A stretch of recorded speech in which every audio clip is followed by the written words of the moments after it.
buenas noches de todo corazón. Gracias realmente el que ustedes estén aquí acompañándome en esta noche tan maravillosa que el día de hoy vamos a conocer una bodega. Quizás para algunos ya son conocidas y para algunos no lo conocen. Entonces, nosotros como embajadores, como difusores, como promotores del pisco, ese es nuestro trabajo.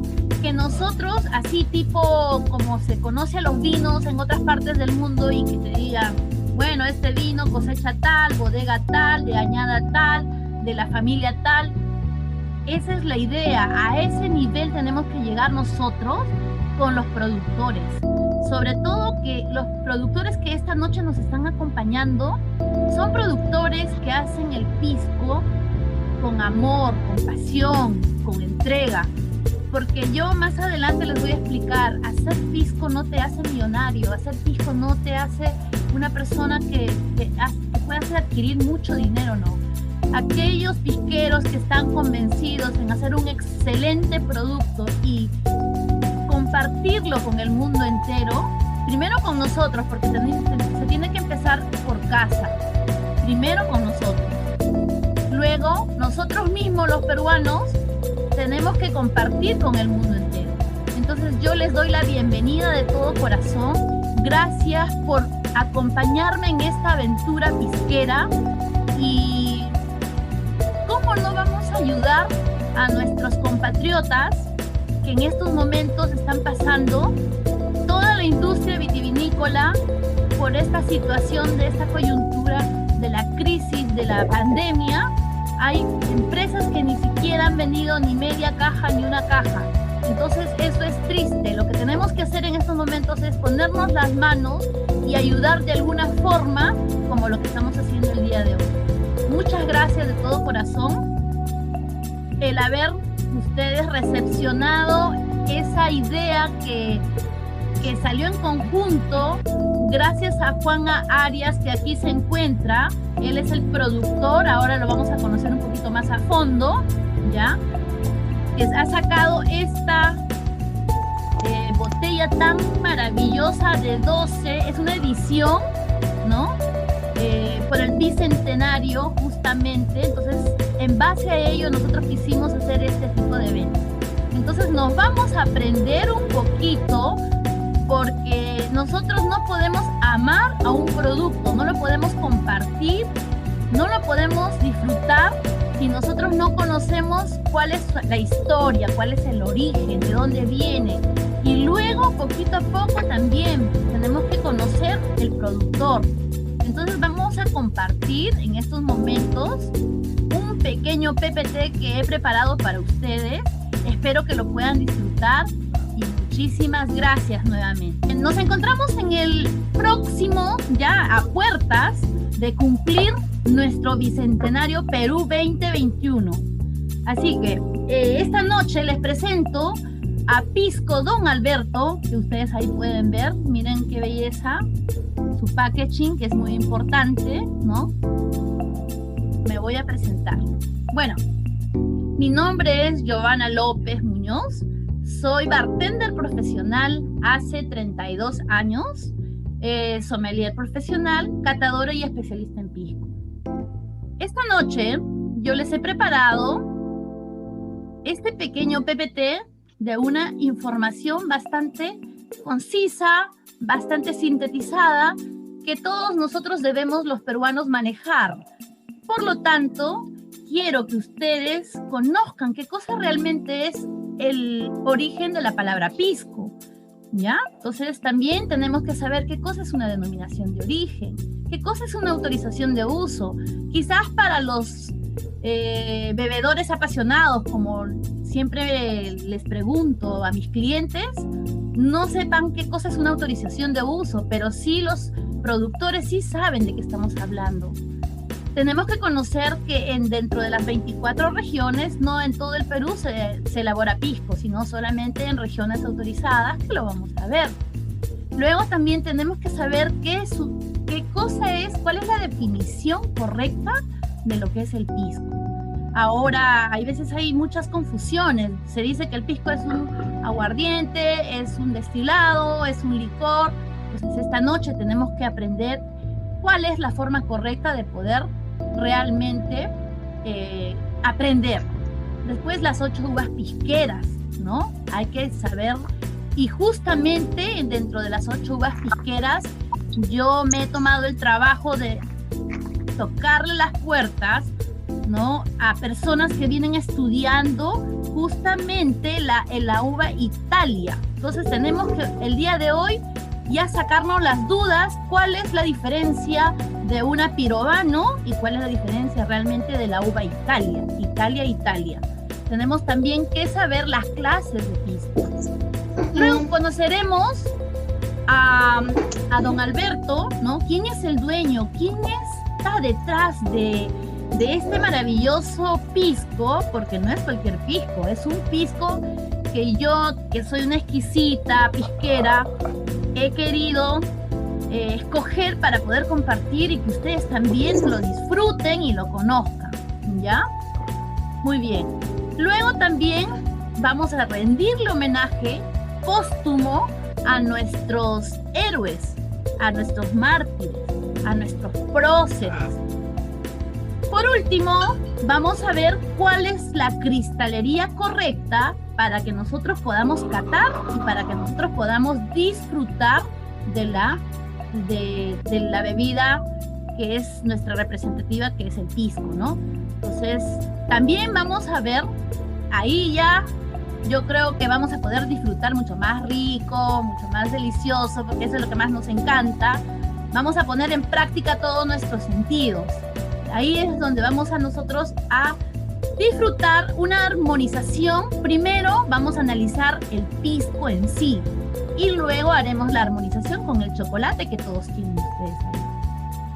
Y al último, para poder dar a modo de gratitud, de rendir homenaje a todos los personajes que en estos momentos estamos aquí, porque todos aquí somos importantes.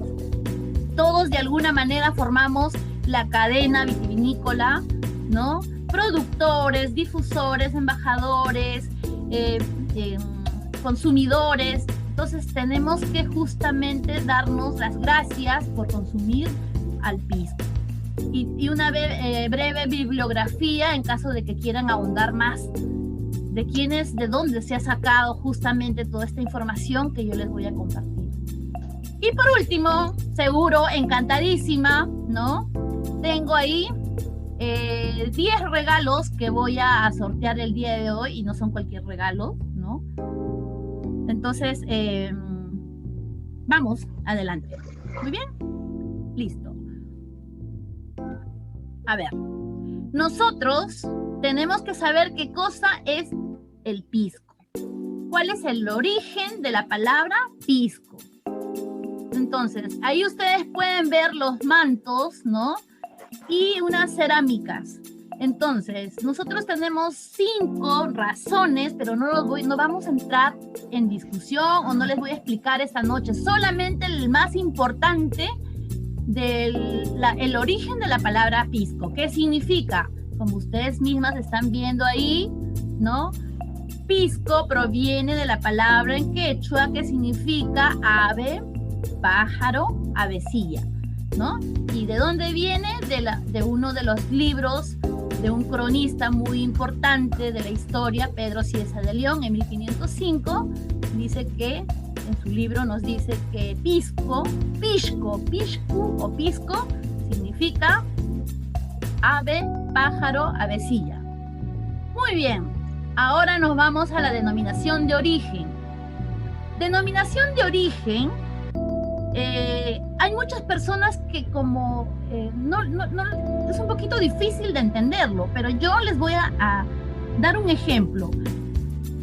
A ver, en España, por ejemplo, tenemos el jamón ibérico, ¿no? De un cerdito que le tienen que dar unas bellotas especiales, una comida especial, ¿no? Y ese lugar, ¿no?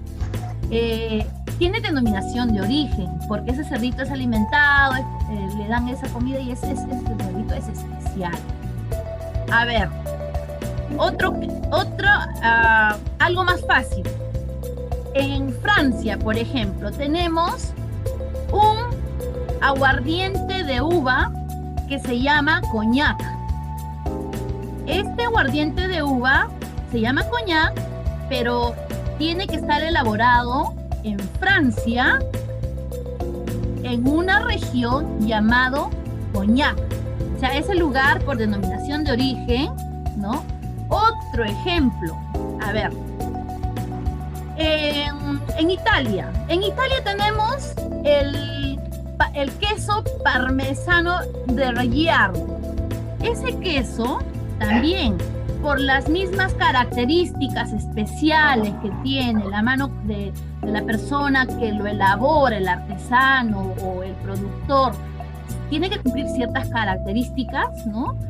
Y ese lugar tiene denominación de origen. Entonces, nosotros aquí en el Perú tenemos 10 denominaciones de origen y la número 1, el primero, es el pisco. Entonces, ¿qué cosa es una denominación de origen? Viene a ser el medio geográfico donde se desarrolla el producto para designar, para distinguir y proteger ese producto. En este caso estamos hablando del pisco, ¿ya? En función de sus características. ¿Y cuáles son esas características? Porque de acuerdo a esas características va a cumplir para tener una denominación de origen. Estamos hablando de el suelo, estamos hablando del clima, estamos hablando de la mano del hombre, cómo conduce, en este caso la uva, ¿no? Desde la chacra, y todas esas características tienen que ir acompañado con una tradición. Si hace 400 años por historia nosotros en el Perú, en el Virreinato del Perú, se elaboraba aguardiente de uva, entonces hasta el día de hoy se sigue una tradición, como se ha venido haciendo hasta el día de hoy, no se tiene que perder esa tradición. Entonces, eso es una denominación de origen. Es el conjunto de factores que me va a determinar la calidad de mi producto. Es por eso que el pisco no es cualquier producto. El pisco viene a ser una denominación de origen. ¿Y quién es el dueño o quién es dueño, diríamos, de la denominación de origen? Es el Estado, ¿ya? Ahora, la autorización de uso, para que tú puedas tener aquí el permiso, te van a pedir ciertos requisitos y eso lo saben todos los productores, ¿no? Mínimo 1000 botellas o 1000 litros, tiene que estar, pues, por decir, de un año a otro año, ¿no? Tiene que, el pisco, ahora vamos a ver, bueno, creo que explicar la elaboración solamente a grosso modo nada más porque es todo son como 12 pasos y no voy a estar hablando tampoco, algo rapidito, ¿no? Por ejemplo, el pisco cuando se elabora, el pisco no se le agrega agua, el pisco se destila y se destila a grado, ¿no? El pisco no se añeja, se reposa en tanques de acero o también en rotoplas, o pueden ser algunos otros recipientes como algunos, ya nos explicarán por ahí algunos productores que me encanta, que utilizan como fibra de ahí por ahí debe estar el señor Raúl Saldía, que me estuvo explicando de que su pisco, por eso que el pisco es limpio, sin defectos, porque es muy importante cómo maduras, cómo reposas el pisco. Muy bien, entonces, ¿quién te da la autorización de uso? Es Indecopi. Tienes que cumplir ciertos requisitos. Muy bien. Listo. A ver, nosotros tenemos 24 regiones más una provincia constitucional del Callao. Acá ustedes pueden ver, visualizar el mapa del Perú. Pero solamente nosotros tenemos 5 regiones pisqueras que empieza desde aquí. Desde aquí. Y por ahí tenemos a Pisco Velázquez, que inicia la ruta del pisco, Pativilca, y toda la zona o la franja costera. Por acá. Empezamos, ¿no? Lima, región Ica, región Arequipa, región Moquegua y región Tacna. Entonces, en nuestro reglamento que nos dice que nosotros podemos elaborar pisco de 0 a 2000 metros sobre el nivel del mar. Ok, entonces toda esta zona que nosotros vamos viniendo desde Pativilca, todos son pues 200, 300, 400 metros sobre el nivel del mar. Por aquí, en la región Lima, en Cañete, tenemos un lugar bastante particular al desvío que nos va a llevar a Lunahuaná, Pacarán y Zúñiga. Y ese vendría a ser como una pequeña denominación de origen, porque solamente una uva de las 8 uvas pisqueras se elabora, crece, y ahí nada más el reglamento contempla que de ahí solamente deben de salir esos piscos de la uva uvina, ¿ya? Luego vamos continuando la ruta del pisco por aquí, por Ático, ¿no?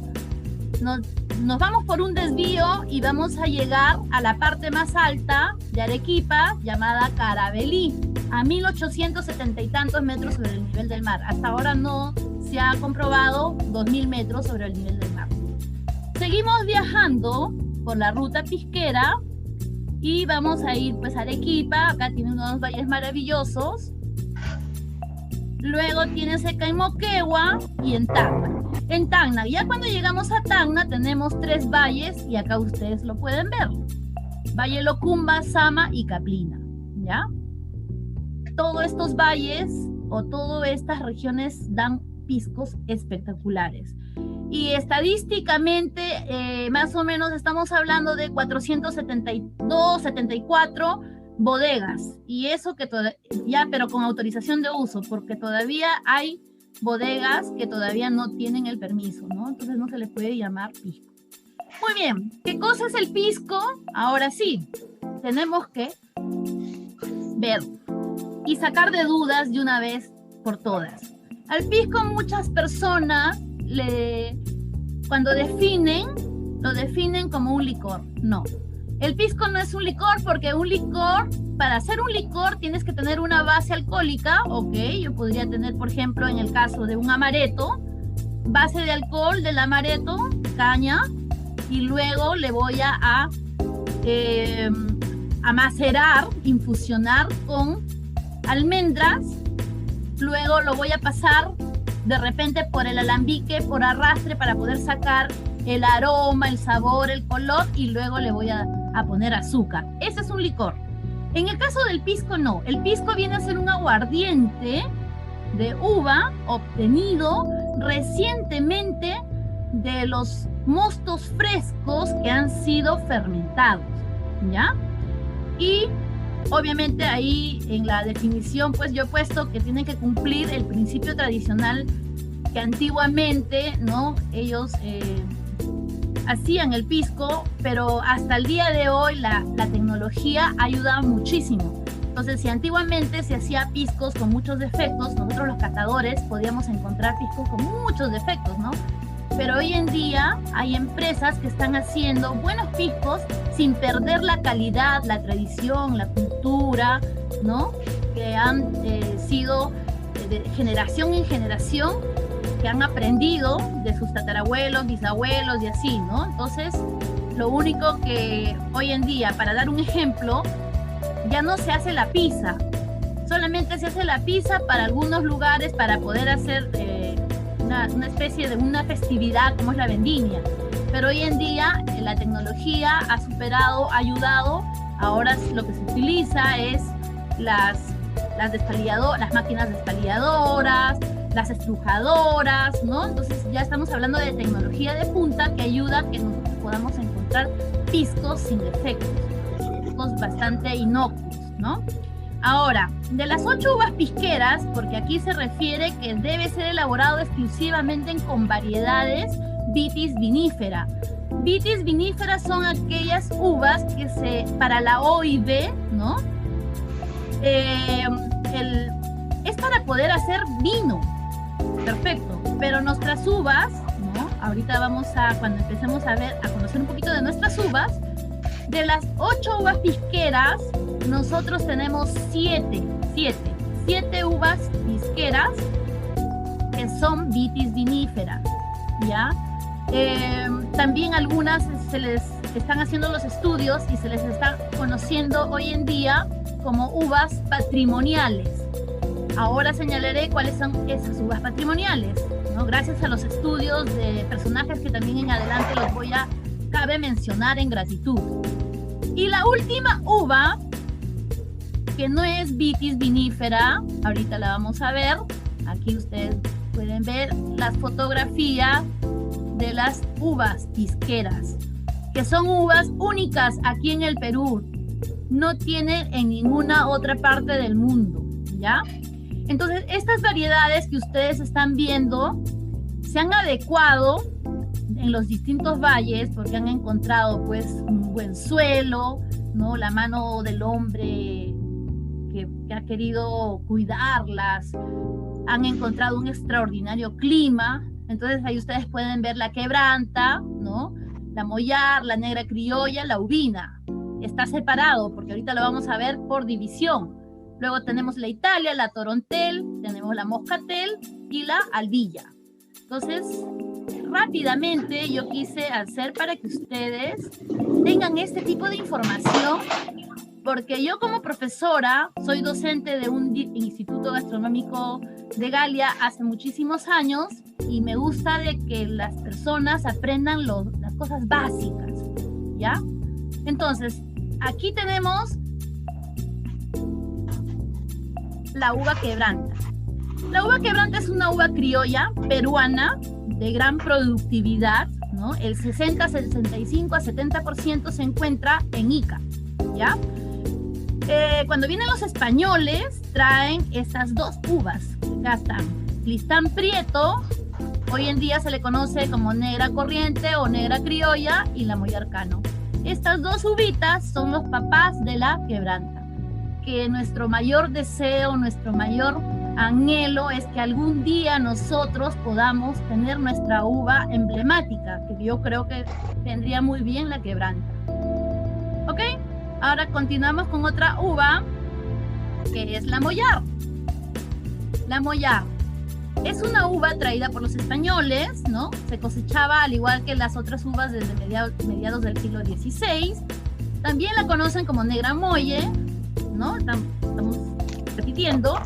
Tiene características parecidas a la de la quebranta. Claro, las bayas son más grandes y de color rosado rojizo. A veces se confunde la mollar y se confunde con la quebranta. Claro, tiene sentido, tiene lógica, porque es el papá, vendría, para mí, ¿no?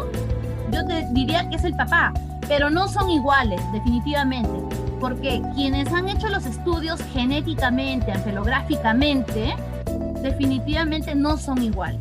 Tienen algo de parecido, claro, porque obviamente si son los papás, de todas maneras, hay algo de ADN parecido, ¿no? Luego tenemos la negra criolla, y la negra criolla es una de las uvas que mayormente se encuentran en la parte de Arequipa. Arequipa, Moquegua y Tacna es donde más se desarrolla, ¿no? Donde encuentras las mejores negras criollas, las encontramos en los valles de Arequipa, y Arequipa tiene diferentes valles. Tienes Vítor, tienes Majes, tienes La Joya, que no es un valle, sino es una irrigación, y así diferentes. Carabelí también. Bueno, la negra criolla es una de las uvas, de las primeras uvas en llegar de España, bastante difundidas en América. Tiene varios nombres, como se les conoce, ¿no? Negra corriente, prieta, negra, mazamorrera. Y nosotros en historia, por ejemplo, en los libros de Guillermo Toro Lira, habla mucho de la uva Misión en California, porque de aquí del Perú, en aquella época venían, como no podían bajar por otro lado, porque se tenían que ir hasta los buques, ¿no?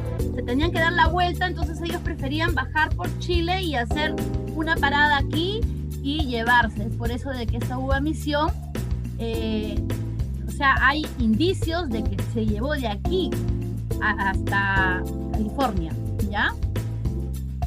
Luego tenemos en Argentina la misma uva, pero se conoce como criolla chica, y en Chile se le conoce como uva país. Y por último, para terminar, esta uvita que ha sido bastante vapuleada, pero querramos o no querramos, esta uvita ya está dentro de la denominación dentro de la, claro, dentro de el reglamento de las 8 uvas pisqueras, y también ya se encuentra con autorización y está asentada, diríamos, reconocida en la OIB. Justo estábamos hablando, y eso es bueno que también lo sepan. El Armagnac es uno de los brandys más antiguos del mundo, pero no se le puede decir brandy porque tiene denominación de origen. En una región de Armagnac se elabora ese aguardiente de uva francés. Ese aguardiente francés llamado Armagnac tiene uvas híbridas como la uvina. Entonces, esta es una uva híbrida del cruce de 3 uvas, una vitis vinífera y 2 americanas. Acá tienen los nombres, Estivalis y la Cinerea. Esta uva, para aquellos amigos que en estos momentos nos están acompañando ahí dentro del Zoom, es bastante resistente, solo se encuentra en los 3 valles ya mencionados, ¿no? Lunahuaná, Pacarán y Zúñiga, y se le conoce también como yaqués. Es una uva bastante tinta, bien tinta, y yo he probado unos extraordinarios vinos que salen de maravilla, pero es así tipo chicha morada, púrpura, el color de un vino. Muy bien, ahora nos pasamos al segundo grupo de las uvas aromáticas, porque las que hemos estado mencionando eran las primeras menos aromáticas. Yo creo que va a cambiar más adelante en el reglamento, ya no sería correcto decir menos no aromáticas, porque de todas maneras estas uvas tienen aromas de baja intensidad, pero tienen aromas, ¿no? Como estábamos hablando de la quebranta, la mollar, la negra criolla y la uvina. Ahora nos vamos a la Italia, y yo me voy a justamente en estos momentos a enfocar, porque el pisco de hoy es Italia y hay muchísima confusión con respecto a la definición, a la información acerca de esta uva. Entonces, la Italia se demostró en estudios anteriores que la uva Italia corresponde a la variedad Moscatel de Alejandría. Sepa que podemos encontrar en diferentes partes del mundo, incluyendo América del Sur. También vamos a encontrar y hemos visto, por ejemplo, yo tuve la fortuna, el privilegio de comer esta uva deliciosa, la Italia dorada, la Italia rosada, en el fundo del señor, en paz descanse, del Cholo Matías. ¿Ya? Entonces, ¿cuál es la diferencia entre estas uvas? La diferenciación entre ellas son las tonalidades observadas en las bayas, o sea, en las uvas. Según documentos encontrados, escritos por los cronistas de la colonia, fueron traídas estas plantas de la vid procedentes de las Islas Canarias. Continuamos entonces con la información de la uva Italia. Siendo los motivos religiosos, ¿no?, económicos y culturales, cuando traen de parte de los conquistadores españoles y de los misioneros jesuitas a los valles de la costa del Perú.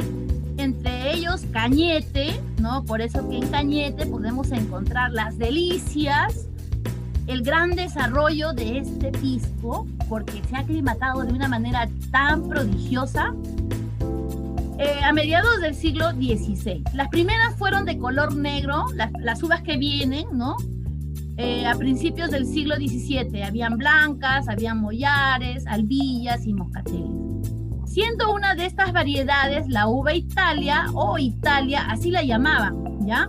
Pero recordemos que era moscatel de Alejandría, por si acaso, hasta mediados del siglo XIX. Ya más adelante se llamó moscatel de Alejandría.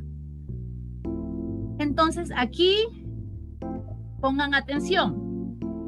Gracias a los estudios e investigaciones del ingeniero Carl Mendoza, ¿no? Porque él es un ingeniero que está abocado en los estudios de nuestras uvas patrimoniales, está sacando artículos, ha hecho varias conferencias que yo les voy a compartir, tengo toda la información para que ustedes puedan, pues está en inglés y está en español, ¿ya?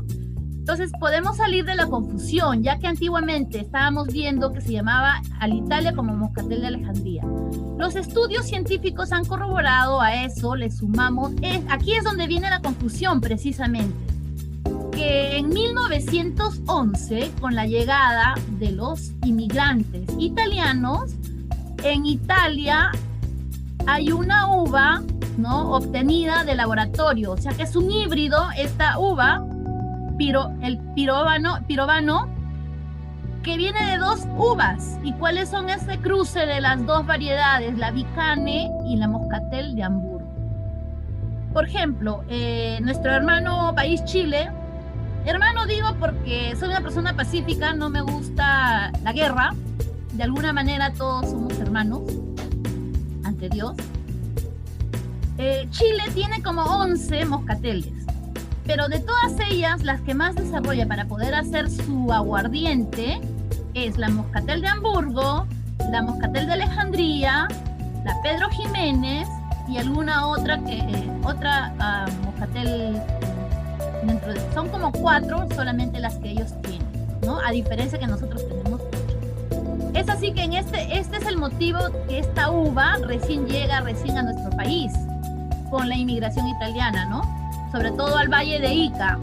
Está en el Perú muy reducido, es una homonimia. En Chincha se ha visto algo de Italia pirovano, ¿ya? Entonces, la mayoría de las uvas que nosotros, o de los piscos que nosotros probamos, en su mayoría todos son moscatel de Alejandría. El clima propicio para la uva Italia es Cañete, ¿ya? Y no solamente Cañete, sino estamos hablando, empezando desde la región, de la región Lima, donde empieza Pativilca, ¿no? Pativilca, Huaura, Sayán, Huaral, toda esa zona que vas bajando hacia Cañete, porque en Cañete es donde termina la región Lima. Pero ¿cuál es la diferencia o cuál es el gran problema de estas uvas? Porque estas uvas son bastante delicadas. Entonces como nosotros tenemos, estamos muy bajos sobre el nivel del mar, hay mucha humedad. Y la humedad lo que te jala son los hongos. Y es por eso que si tú no cuidas de manera adecuada tus uvas y le vas a meter al azufre en demasía, entonces al final te va a salir en defecto. Es por eso que hacer buenos piscos Italias, yo me saco el sombrero por aquellas personas que no todos pueden hacer unos buenos piscos Italias por la uva que es tan delicada. Muy bien. El gusto y aroma va a depender mucho de muchos factores, ¿no? Eso lo sabemos como el pan de cada día, el pan nuestro. Y ahorita les explico por qué. En los estudios que se le hizo de ampelografía y el ADN, resultado del cruce de moscatel de Hamburgo y la Vicane, bastante aromática, estamos hablando de la Pirovano, y la Pirovano es una uva de mesa, no es una uva patrimonial. Cuando les decía el gusto, aroma, o sea, sabor, aroma, no solamente del pisco Italia, sino de las otras restantes uvas pisqueras, va a depender mucho de el clima, el suelo, la altitud, la latitud, los vientos, las horas luz, la lluvia, o sea, y encima a eso le tenemos que añadir la mano del hombre de cómo trata la vid. Yo tengo un gran ejemplo, lo invité el día de hoy y yo creo que no ha podido venir, ¿no? Y ahora voy a hablar de él. Es una persona, estamos hablando de don Alberto Di Laura y otros personajes vitivinícolas, o sea, otros productores, que cuidan mucho sus uvas, que cuidan mucho su planta, el campo, el suelo, porque gracias a ello vamos a poder obtener un extraordinario resultado, óptimo, en un gran producto. Muy bien, entonces tenemos la Torontel, ¿no?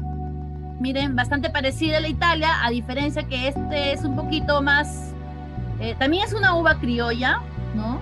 Es bastante expresiva, pero menos que la Italia. La Italia es la más expresiva de todas las aromáticas. La Torontel es mucho más elegante, sutil, con muy buena estructura.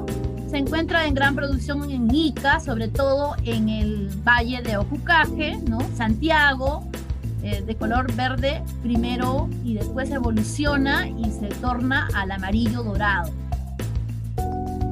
Luego tenemos la Moscatel, ¿no?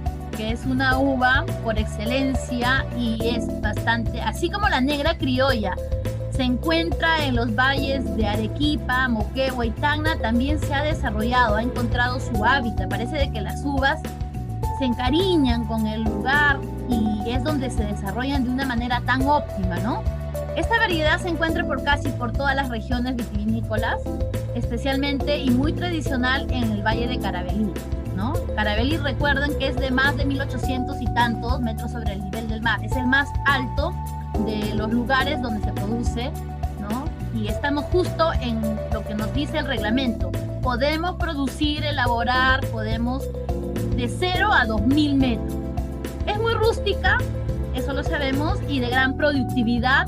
Los piscos son finos, elegantes, con aromas delicados, cítricos, florales y especiados. Es el perfil genético de la Moscatel de Alejandría. Se encontró que es un cruce también de variedad portuguesa, Diagalves y la uva variedad española. Moscatel de Málaga con moscato de grano pequeño.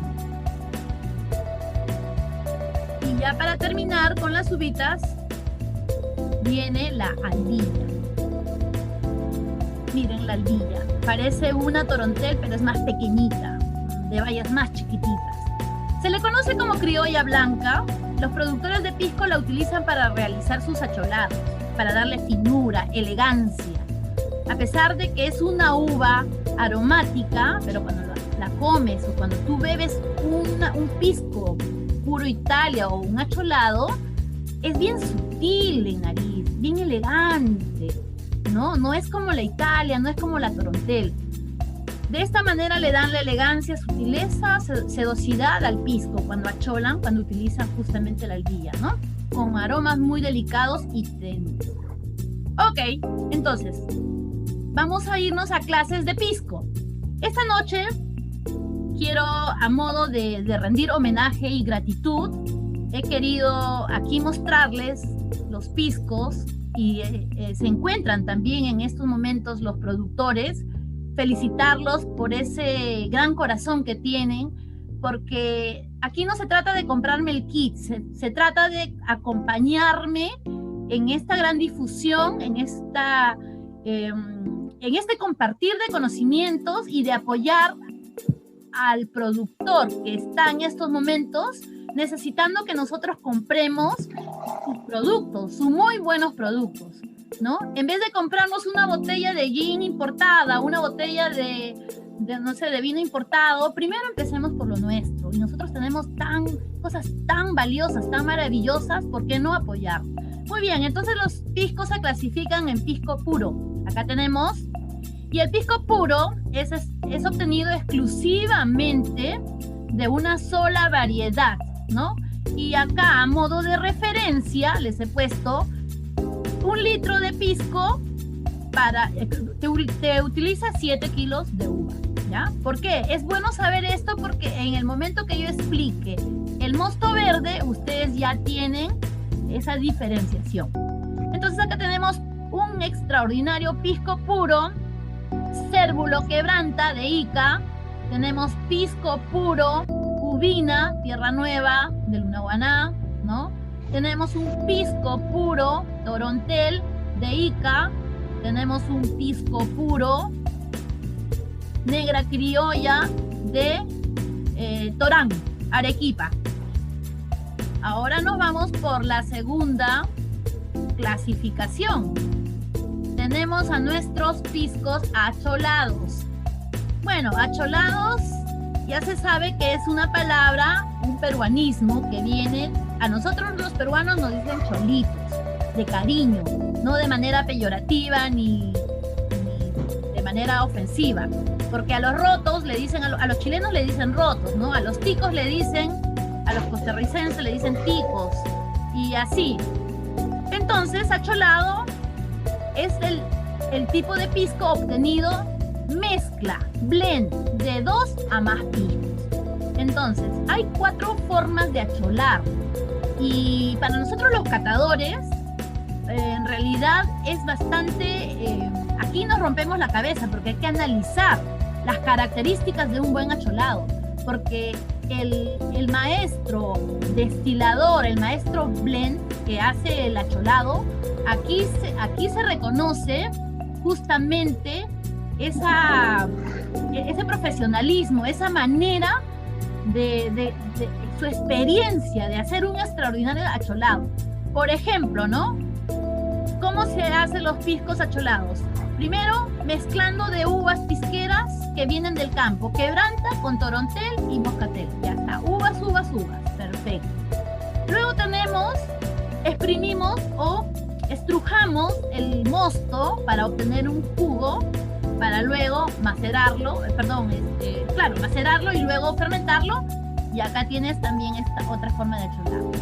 Luego, cuando ya los mostos están en plena fermentación, también se puede acholar. Pero la mayoría de personas ¿qué hacen?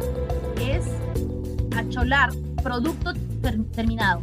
O sea, yo terminé de fermentar, conseguí un vino recientemente fermentado, ¿no? Un vino joven, y lo llevo al alambique. Entonces voy a destilar mi producto, mi vino recientemente fermentado de quebranta, otro de torontel, otro de repente de albilla. Entonces, una vez que ya terminó, yo mezclo producto terminado. Es mucho más fácil. Pero conversando con las personas, quienes conocen mucho de esto, en estas 3 primeras, sobre todo más aquí, en los mostos frescos completamente fermentados, o en estas de aquí, uvas pisqueras, es bien difícil conseguir un extraordinario acholado, porque cada uva tiene diferentes características, cada uva tiene diferentes comportamientos de levaduras. O sea, nosotros conocemos por cultura general o porque hemos estudiado y estamos en este mundo las Saccharomyces cerevisiae, pero ustedes no saben de que en un recipiente, cuando están empezando a fermentar, hay, como no se imaginan, 10, 20 tipos de levaduras, y es de estamos hablando de una sola uva, pero se imaginan, si hay mezclas de varias uvas, entonces el comportamiento va a ser completamente distinto. Y recuerden, las uvas blancas, como la albilla, la torontel y la italia, son más delicadas a las tintas, y las uvas pisqueras más resistentes, por ejemplo, tienes a la uvina, la quebranta, la negra criolla, y tienes a la moscatel, ¿no? Son recias, son fuertes. En cambio, las blancas son más delicadas. Es por eso que ahí tiene lógica que te cueste un poquito más, ¿ya? Ahora venimos con nuestra etiqueta azul, diríamos, ¿no? A manera de darle así una categorización, una clasificación, que es el mosto verde. Claro que hay algunas profesoras, no voy a decir ahorita el nombre, pero son anti mosto verde, ¿no? Y hay veces tiene lógica, porque dice, ¿qué hago yo sacando un mosto que tiene azúcar, porque a las finales voy a perder? Y no tiene lógica, pero bueno, para todos los gustos hay, y ya este pisco está dentro del reglamento. Entonces, ¿qué cosa es un mosto verde? Un mosto verde es el tipo de pisco obtenido de mostos frescos, de uvas pisqueras recientes, o sea, se le interrumpe la fermentación. Vamos y acá yo he puesto a modo de información, para que yo pueda elaborar un mosto verde, yo necesito el doble de uvas. Si yo para un puro utilizaba 7 kilos de uva, entonces para mi mosto verde yo voy a tener que utilizar para 1 litro el doble de uva, ¿ya? Ahora, yo necesito más uvas. Entonces, cuando yo hago un pisco puro, un ejemplo, ¿ya? Un ejemplo, en la fermentación me va a durar por lo menos de 10 a 12 días. Es un ejemplo. Porque eso va a depender mucho de muchos factores. Va a depender de cuánto tienes en un contenedor, ¿no? Que estás fermentando, de qué tipo de uvas estás fermentando y todo eso. Ok, entonces yo utilizo para obtener un vino recientemente fermentado con alcohol listo para llevar al alambique en un pisco puro, me voy a demorar de 10 a 12 días. En el caso del mosto verde, como dice fermentación interrumpida, yo voy a interrumpir al cuarto, quinto día, ¿ya? Entonces, pero ya al cuarto y quinto día, la levadura, que es el bichito que se come el azúcar y convierte el azúcar en alcohol, ya hizo su trabajo. Por lo tanto, tenemos un vino joven, ¿no? Pero con azúcar residual. Y lo llevo al alambique, ¿ya? Entonces acá yo tengo, a ver, aquí yo tengo un pisco macedonio de Sayán que está buenísimo, mosto verde, quebranta. Tenemos toda la gama de piscos aquí, ¿no? De aquí hasta acá todos son las uvas, por ejemplo, este es quebranta, este de aquí es un negra criolla, este es moscatel, este es albilla, este de aquí es, ya no me acuerdo, ya, bueno, ya. Y este es un acholado, que pasa que no se puede ver bien, ya. Mollar, Italia, y bueno, listo. Entonces acá tenemos una empresa Portón, ¿no? Que hace muy buenos piscos también y que tiene también muy buenos acholados, mosto verdes. Y aquí tenemos un pisco de Chincha, justamente por ahí está su productora, ¿no? Que están buenísimos, miren, todo entra por los ojos. Ustedes no se imaginan, todo entra por los ojos. Qué lindo packaging, ¿no? Entonces ahí ustedes pueden ver mosto verde, Grimaldi, de la bodega Grimaldi, que pertenece a la región Ica. Muy bien, ahora nos vamos a ir a conocer a don Alberto. ¿Quién es don Alberto? ¿Quién es el dueño que hace este buen pisco? Don Alberto representa a la marca de la empresa Agroindustrias Arjasa Sac. Los viñedos están situados en San José del Monte, en el distrito de Mala, provincia de Cañete, y todavía aún sigue perteneciendo a la región Lima. Miren qué hermoso estos viñedos, ¿ya? Se ven súper sanos, son jóvenes, porque uno puede ver, ¿no? Puede ver las plantas, puede ver los tronquitos, pueden verlos cuando uno, o sea, ahí todavía de 10 a 12 años, ¿no?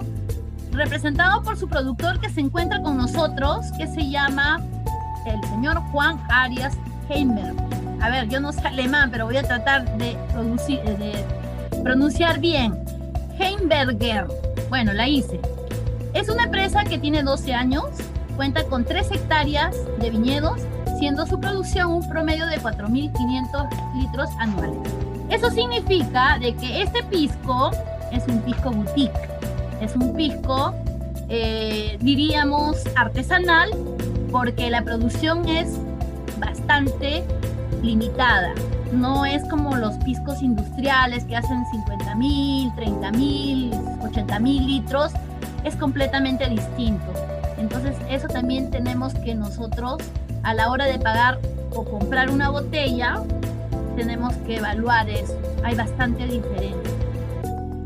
Aquí tenemos a el dueño, ahí está, con su así típico vitivinicultor en la chacra.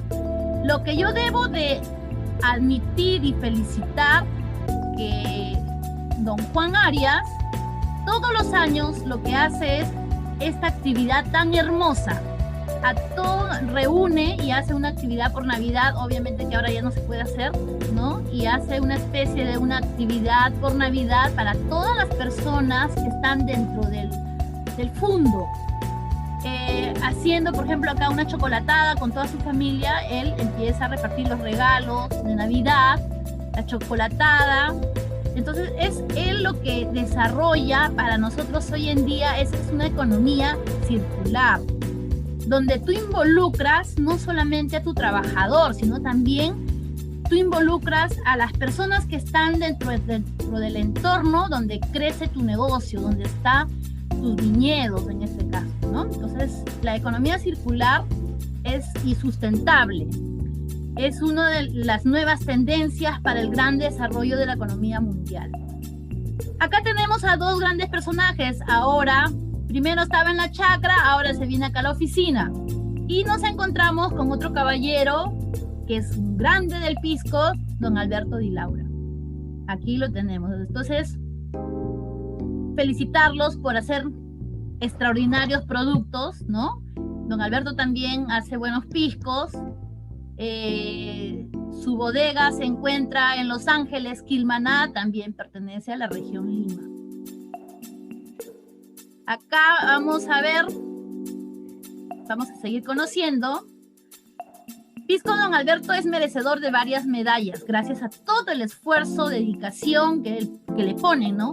La medalla de oro en el concurso nacional de pisco, medalla de plata en el concurso Encuentro de Productores y en NAFTA.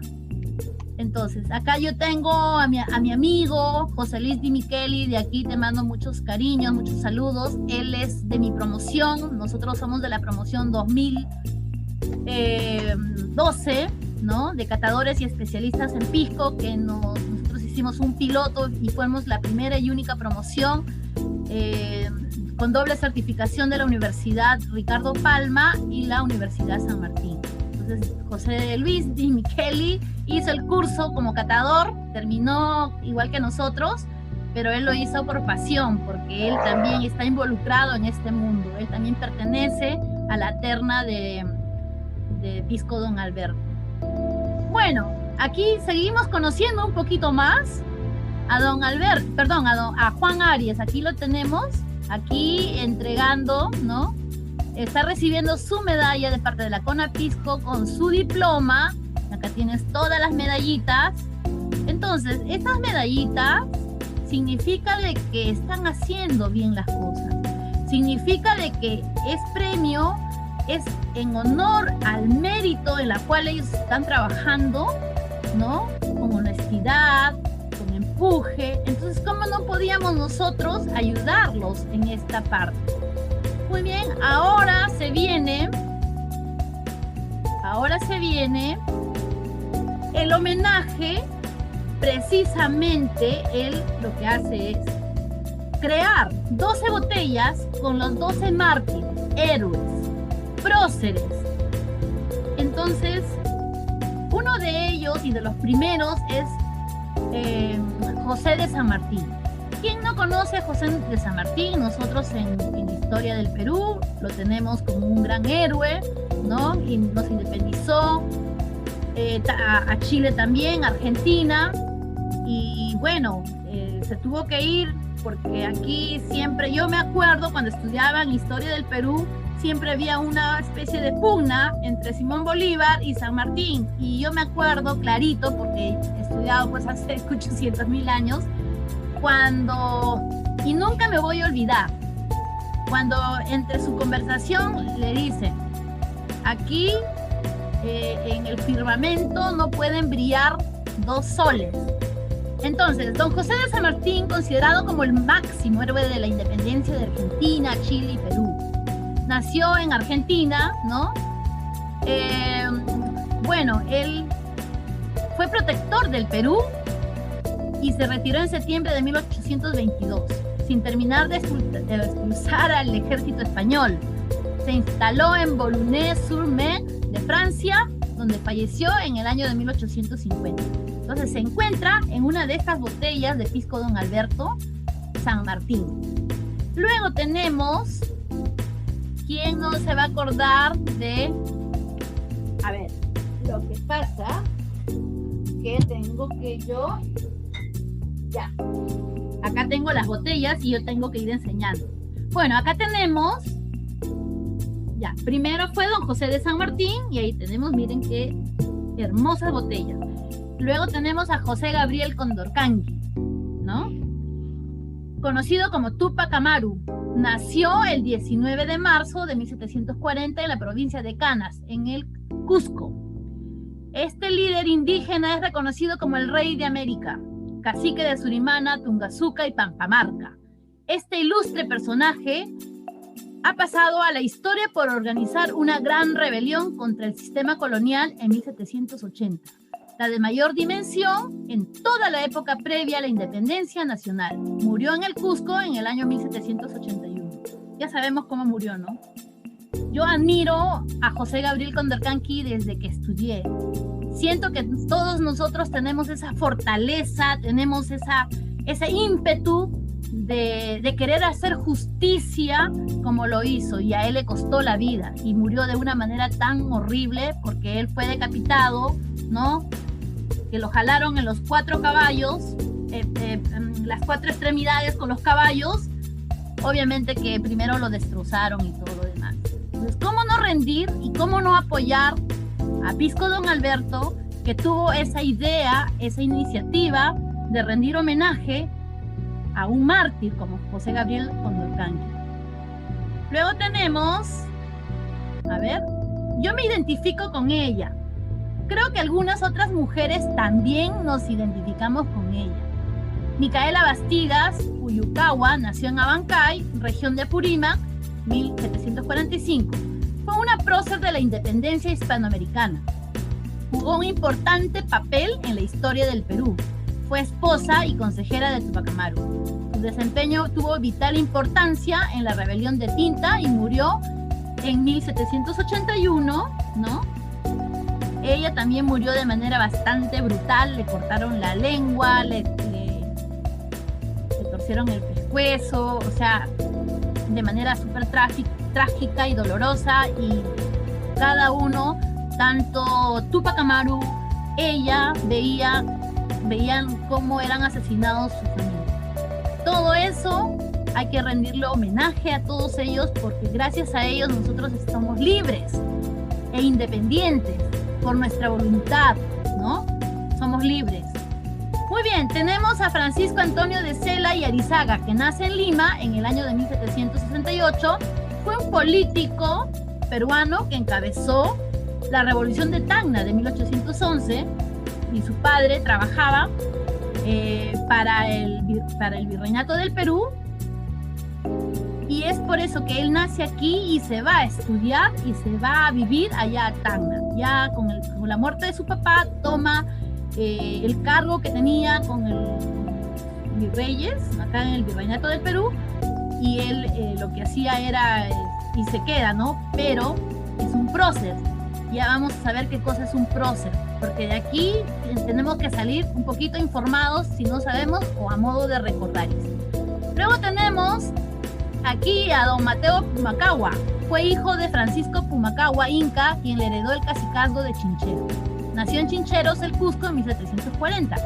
Ejercía sus funciones de cacique cuando en 1780 estalló la rebelión de su colega Túpac Amaru II. Después de participar en la toma del Cusco, Pumacahua se dirigió a la ciudad de Arequipa. Murió en el año de 1815. Aquí hay una ironía de la vida. A ver, vamos enseñando las botellitas, ¿ya? A ver, Cela, ¿dónde estás? Acá está Cela. ¿Por qué les digo ironías de la vida? Porque este mártir, Mateo Pumacahua, él trabajaba y luchaba para la tropa realista, para los españoles, y era el que más andaba detrás de Túpac Amaru. Le daba dolor de cabeza, luchaba contra, pero después se dio cuenta de que estaba mal, y al final se pasa a las filas de los supuestamente revolucionarios, de las personas que querían la libertad, o sea, a nuestro lado, ¿no? Luego tenemos a María Parado de Bellido, nació en Huamanga, Ayacucho, en 1761. Fue una heroína peruana y mártir de la independencia del Perú, aunque a veces se la califica de precursora de la independencia. En realidad, su actuación se dio durante la fase sanmartiniana de aquella guerra, es decir, ya iniciado el proceso final de la emancipación. Murió en el año 1822. A ver, ¿dónde tenemos aquí a María Parado de Bellido? Ahí la tienen a María Parado de Bellido. Bien. José Silverio Olaya Balandra. Nació en Chorrillos en el año 1782. Fue mártir en la lucha por la independencia del Perú, pescador de oficio. Se ofreció como emisario secreto entre el gobierno independiente refugiado en los castillos del Callao y los patriotas de Lima. Ciudad ocupada entonces por los realistas, fue fusilado en el año de 1823. Él, como era pescador, ¿no? A ver dónde está José Olaya. Acá lo tengo, José Olaya. Ahí lo pueden visualizar. Él era un campeón nadando. Se iba desde Chorrillos hasta el frontón de la punta, más allá, para poder intercambiar las cartas, la información y todo. Y bueno, lo pescaron y lo fusilan, ¿no? Luego tenemos a los hermanos Angulo. Fueron próceres de la independencia del Perú. Eran apurimeños, territorio que entonces pertenecía en aquella época a Cusco, por lo que también se les considera cusqueños. Fueron hijos del matrimonio de Francisco Angulo con Melchora Torres, desconociéndose la fecha exacta del natalicio de cada uno. A ver, ¿dónde están los hermanos Angulo? Lo tengo aquí. Luego viene... Acá está. Y tengo a los hermanos Angulo. Mateo Kumakawa se unió a los hermanos Angulo, ¿no? Para poder ayudar, porque primero le daba dolor de cabeza a Tupac Amaru. Luego tenemos José Faustino Sánchez Carrión, más conocido como el Solitario. Nació en Huamachuco, La Libertad, en 1787. Fue un ideólogo y uno de los redactores de la primera Constitución del Perú. Estamos hablando de 1823. Estudió Derecho en el Real Convictorio de San Carlos y se convirtió en una de las principales voces liberales de su época. También fue profesor en la Universidad San Marcos. Tras ser desterrado de Lima por el virrey José Fernando de Abascal por su participación en actividades independentistas en 1819. Se instaló en Sayán, Huaura. Falleció el 2 de junio de 1825 a los 38 años por problemas en el hígado. Ya. Acá tenemos a Mariano Melgar. A ver, por ahí tenemos gente tan hermosa que nos está acompañando esta noche. Todos mis cariños y gratitud para la gente de Arequipa. ¡Que viva Arequipa! A ver, José Mariano Melgar, Mariano Lorenzo Melgar, ¿no? Nació en Arequipa el 10 de agosto de 1790. Fue un poeta y revolucionario independentista peruano. En el plano literario es más conocido por haber dado más popularidad a los yarabíes. ¿Quién no ha escuchado estos hermosos yarabíes? Ya que antes de Mariano Melgar ya existían como estructura poética en Arequipa. Murió en Humachiri en 1815. Luego tenemos Hipólito Unanue. ¿Dónde está Hipólito? Acá está. Hipólito Unanue. José Hipólito Unanue y Pavón nació el 13 de agosto de 1755 en Arica, Chile. Fue médico, naturalista, meteorólogo, catedrático universitario, político, precursor peruano de la independencia, reformador de la medicina y fundador de la Escuela de Medicina de San Fernando. Actualmente facultad de la Universidad Nacional Mayor de San Marcos. Murió en el año 1833 en Cañete. José Mariano de la Riva Agüero, acá tenemos, nació en Lima el 3 de mayo de 1783. Fue una figura militar y político peruano, figura prócer de la independencia hispanoamericana. Fue presidente del Perú en 1823. Colaboró con San Martín antes y después de su arribo al Perú y murió en el año de 1858. Listo. Muy bien. Entonces, a mí me gusta que no quede nada en duda. Yo me he tomado ese trabajo de consultar a la RAE, ¿no? Real Academia. ¿Qué cosa es héroe? ¿Qué cosa es un precursor? ¿Y qué cosa es un prócer? ¿Y qué cosa es un mártir? Héroe es una persona que se distingue por haber realizado una hazaña extraordinaria, especialmente si requiere mucho valor, ¿no? Se requiere. El precursor, según el diccionario RAE, es el que precede, que profesa o enseña doctrina. El prócer, según el diccionario RAE, emitente, elevado, alto, persona de gran calidad humana o dignidad.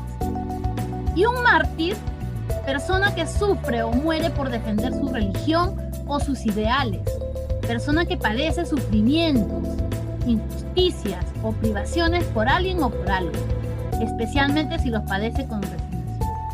Entonces, con toda esa definición, ya sabemos de que un héroe puede tener todas estas definiciones, todas estas cualidades. No solamente le pertenece, ¿no? Aquí nosotros estamos esta noche y seguramente que todos en el Perú y en el mundo somos héroes, porque en estos momentos estamos padeciendo esta pandemia tan horrible y estamos viendo la manera de subsistir, de defendernos, defender a nuestra familia, a nuestros amigos, a la sociedad y al mundo. Entonces nosotros tenemos todas esas cualidades que acabo yo de describir.